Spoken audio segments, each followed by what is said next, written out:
বাংলাদেশ থাকবে না, থাকবে না বাংলাদেশ।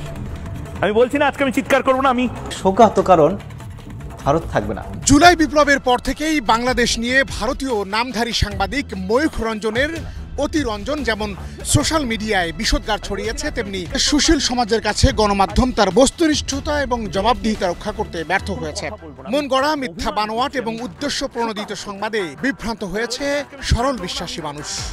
আজ রেগে কোনো কথা বলবো না, আমি অভিমান করছি। আমি থাইল্যান্ডে শুরু হওয়া বিমস্টেক সম্মেলনে যখন মোদি এবং ইউনুসের বৈঠক চূড়ান্ত, তখন মুখে চুনকালি পড়েছে সেই সব সমালোচকদের। সব জল্পনা কল্পনার অবসান ঘটিয়ে ভারত বাংলাদেশের বিদ্যমান সংকট সমাধানে দুই রাষ্ট্রপ্রধান আলোচনা বসবেন শুক্রবার দুপুরে। তবে তার আগে কি কি বিষয়ে আলোচনা হতে পারে সেটিও অনেকটাই পরিষ্কার হয়েছে।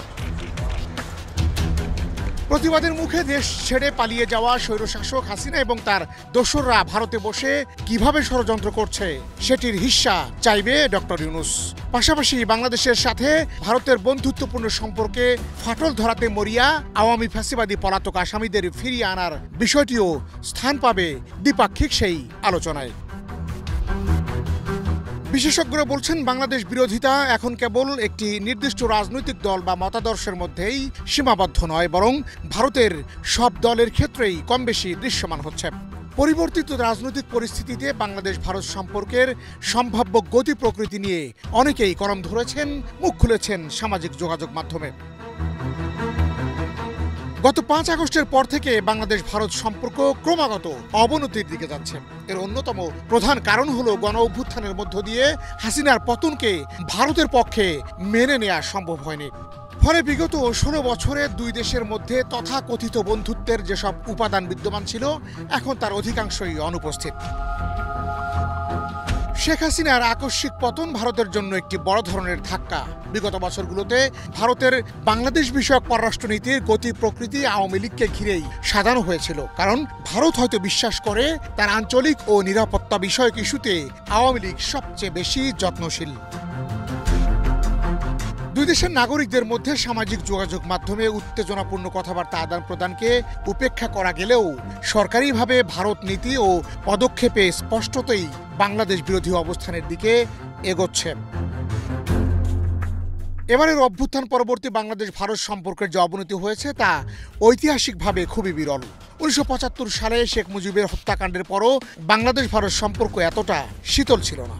সেই সময়ে ভারত কোনো ভিসা নিষেধাজ্ঞা দেয়নি, বাণিজ্যেও বাধা সৃষ্টি করেনি। এমনকি 2001 থেকে 6 পর্যন্ত বিএনপি জামাত সরকারের সময়েও এমন বৈরী পরিস্থিতি দেখা যায়নি। কিন্তু এখন দেখা যাচ্ছে ভারত বাংলাদেশের প্রতি এক ধরনের নিষেধাজ্ঞার পথে এগোচ্ছে। ভিসা প্রক্রিয়া প্রায় সম্পূর্ণরূপে বন্ধ, প্রয়োজনীয় খাদ্য ও চিকিৎসা পণ্য রপ্তানির বাধার মুখে। সম্প্রতি দিল্লি অটো পার্টস মার্কেটের ব্যবসায়ীরা বাংলাদেশে গাড়ির যন্ত্রাংশ রপ্তানি সাময়িকভাবে স্থগিত ঘোষণা করে দিয়েছেন। এই বর্জনে প্রায় 2000 দোকান অংশ নিয়েছে, যারা নিয়মিতভাবে বাংলাদেশে গাড়ির যন্ত্রাংশ রপ্তানি করত। বাংলাদেশের পরিবহন খাতে এই বর্জনের উল্লেখযোগ্য প্রভাব পড়বে বলে ধারণা করা যায়, কেননা গাড়ির রক্ষণাবেক্ষণ ও মেরামতের জন্য ভারত থেকে আমদানি করা যন্ত্রাংশের ওপর বাংলাদেশ ব্যাপকভাবে নির্ভরশীল। এই খাতে বাংলাদেশ ভারত থেকেই সবচেয়ে বেশি আমদানি করে থাকে। সাম্প্রতিককালে মহারাষ্ট্র ও উত্তরপ্রদেশের অবৈধ বাংলাদেশিদের আটক এবং তাদের জন্য সেফ হোম স্থাপনের কথাবার্তা চলছে। ধারণা করা হচ্ছে এসব পদক্ষেপ ভারত সরকারের দীর্ঘমেয়াদী কৌশলের অংশ, যা ভারতের জনগণের মধ্যেও বাংলাদেশ বিরোধী মনোভাব ছড়িয়ে দিতে সহায়ক ভূমিকা পালন করবে। দুর্ভাগ্যজনক হলেও সত্য যে একটি শক্ত বাংলাদেশ বিরোধী অবস্থান ভারতের প্রধান রাজনৈতিক দলগুলোর জন্য নির্বাচনে জয়লাভের একটি কার্যকর হাতিয়ার। বাংলাদেশকে একটি সাম্প্রদায়িক রাষ্ট্র হিসেবে চিত্রিত করার চেষ্টা ভারতের রাজনৈতিক দলগুলোর জন্য বিশেষভাবে লাভজনক। এই প্রচারণা প্রাদেশিক নির্বাচনে হিন্দু ব্যাংক ভোট আকর্ষণে বড় ভূমিকা পালন করে। সুতরাং এ বিষয়ে যে দল যত বেশি সক্রিয়, তারা তত বেশি ভোটারকে নিজেদের পক্ষে আনতে সক্ষম হবে বলে ধারণা করা হচ্ছে। 2026-এ পশ্চিমবঙ্গে প্রাদেশিক নির্বাচন অনুষ্ঠিত হবে। বিজেপি বিগত নির্বাচনে অনেক চেষ্টা সত্ত্বেও সেখানে ব্যর্থ হয়েছে। 2025 সাল জুড়ে তারা বাংলাদেশ ইস্যুকে তাদের অন্যতম প্রধান নির্বাচনী কৌশল হিসেবে ব্যবহার করতে চায়। তারা যদি মমতা বন্দ্যোপাধ্যায়কে বাংলাদেশ প্রেমী বা মুসলিম প্রেমী হিসেবে তুলে ধরতে পারে তবে তাকে কোণঠাসা করা অনেক সহজ হতে পারে। ফলে এটি বিজেপিকে দাবি করার সুযোগ দেবে যে মমতা বন্দ্যোপাধ্যায় হিন্দুদের কল্যাণে তেমন গুরুত্ব দেয় না। এর ফলে তারা ভাবছে ভোটারদের মধ্যে বিজেপির অবস্থান আরও শক্তিশালী হতে পারে। অন্যদিকে বাংলাদেশ ভারত সম্পর্ক আরও খারাপ হয় তবে এর অর্থনৈতিক প্রভাব সবচেয়ে বেশি পড়বে পশ্চিমবঙ্গে। এই পরিস্থিতি বিজেপিকে নির্বাচনের মাঠে একটি নতুন সুযোগ এনে দেবে। তারা পশ্চিমবঙ্গের অর্থনৈতিক অবনতি, ব্যবসায়িক ক্ষতি ও চিকিৎসা পরিষেবার দুর্বলতার জন্য সরাসরি মমতা বন্দ্যোপাধ্যায়কে দায়ী করতে পারবে। এর ফলে পশ্চিমবঙ্গের জনগণ তৃণমূল কংগ্রেসের বিরুদ্ধে অবস্থান নিতে পারেন, যা কেন্দ্রীয় বিজেপির জন্য রাজনৈতিকভাবে খুবই সুবিধাজনক হতে পারে। ভারতের পররাষ্ট্রনীতির আরেক বড় শক্তি তাদের অভিবাসী। এটি তাদের একটি সফট পাওয়ার।